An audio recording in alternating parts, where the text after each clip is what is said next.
Hi, this is Russ Ward with Pixels and Pills, and we're at the Digital Innovation Conference. And I'm speaking to Darshan Kulkami.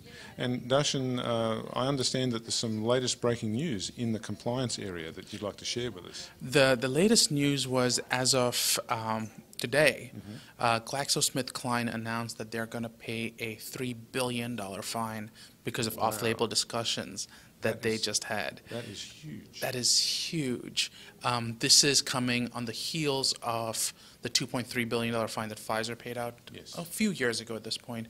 But I believe, it could be either, I think it's Abbott, who just paid out a $1.5 billion fine, again, because of off-label discussions. So off-label discussions are becoming a very, very important issue that the Department of Justice, OIG, HHS, and the FDA are all sort of gearing up to go after individuals on. So in light of off-label discussions in the context of pharma fines and in the context of the Park Doctrine and in the context of, some would argue, the lack of regulations. Tell me about these groups that got together. Okay, so these pharmaceutical companies got together. It was a couple of pharmaceutical companies, medical device company, I believe. There were about 7 companies in there.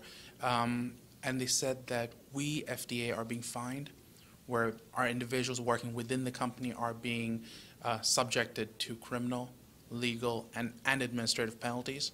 So we want to understand what are the metes and bounds of this quote-unquote off-label discussion, because you, FDA, have never actually come out and told us what that actually means.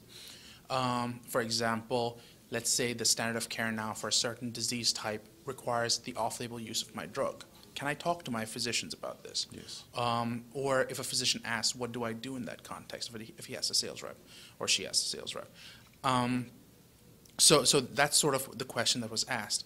But with all these fines that have been going on, we discussed the $3 billion fine for GSK. We discussed the 1.5, and the various lawsuits against individuals. You're now seeing a bunch of pharmaceutical companies scared. The result of this now has been recently, Par Pharmaceuticals actually broke rank, and they sued the FDA, saying that they want to have the right to promote their drug Megace off-label. You saw a hint of that a couple of years ago in the case of, I believe it was Allergan with Botox. And there was a CIA in place, and they settled. But the impact is that you're seeing pharmaceutical companies gear, and there's been a recent Wall Street Journal article on exactly this issue, where pharmaceutical companies are saying, you're using us for target practice at this point, and we're tired of being the target. We want to understand what we need to do to be compliant.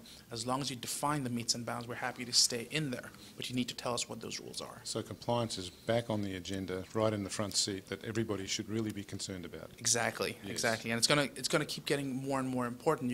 When you talk to people at the DOJ, when you talk to the U.S. Attorney's Office, they say it's not going to slow down. They're saying that this is very high on their priority list.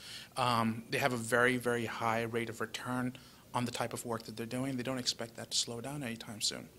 So if a pharma company needed advice, as we've said in the past, how can they talk to you further and understand more about these implications? There are a few different ways you can reach me. You could email me at darshan@conformlaw.com, or you could go to my website, www.conformlaw.com. You could also find me on Twitter at FDA Lawyers, and or just feel free to call me at 215-813-8769. Darshan, thank you very much. Thank you very much. We look forward to how this plays out in the courts. I'm looking forward to this. Thank you. Thank you. This is Russ Ward with Pixels and Pills.